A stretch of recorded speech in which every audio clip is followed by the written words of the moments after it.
Ang replika ng Maginhawa community sa Quezon City ay hindi na halos mabilang na nagsisisulputan sa iba't ibang bahagi ng bansa. Katunayan dito, sa syudad ng San Fernando, Pampanga, ang bayanihan ay hindi lamang tinularan ng mga nagmamalasakit na estudyanteng kabataan, pribadong individual, kundi maging pati ng mga taong simbahan. At sa halos 2 linggo na pag-arangkada ng mga community pantry dito, ang Our Lady of Sorrow sa Barangay Dolores, hindi nawawalan ng mga kabalen na nakapila para sa ayuda. Mula sa umaga hanggang hapon, na partisyon ng pamamahagi ng ayuda. Kapansin-pansin dito ang naiprograma ng mga organizer na may priority lane para sa mga senior citizen na hindi maiwasang lumabas para pumila. Kaya para kay Lola Edita Lopez, kaginhawaan ito.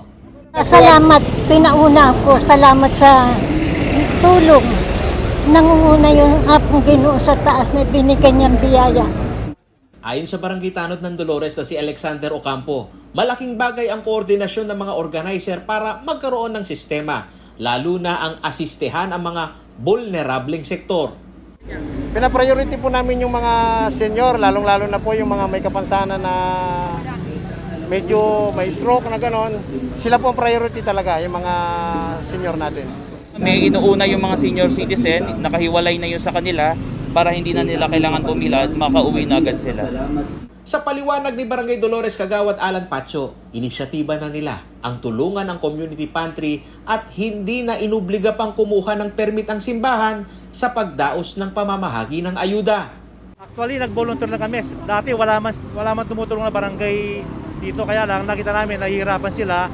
Tsaka medyo umaba na yung, dahil nalaman ng mga tao, umaba na yung pila. Dati konti lang, pero ngayon dami na kaya.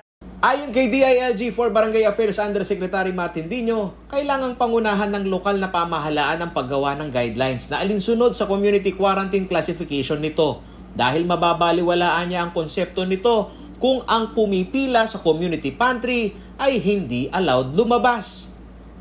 Walang pwedeng pumila pagka-curfew dahil may batas. Pangalawa, ipaalam ng organizer ang pangalan niya sa barangay.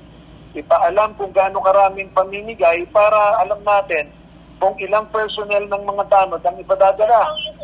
Pagkatapos, dapat yung pagkakalat dahil unang-una kawawa naman yung mga nakabirda sa Beaches Village. Tapos yung personal hygiene, saan umiihi yan? Dahil libo na sila eh. So, pagkatapos, hindi bawal kumain. Yun siya, dahil unang-una tatanggalin mo yung face mask mo.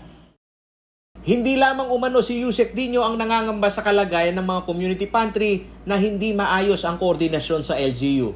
Mismong si Health Secretary Francisco Duque III ay naalarma na rin umano dahil sa sitwasyon ng mga taong nakikipagsiksikan sa pila na bumabali naman sa kautusan ng gobyerno na bawal ang gathering.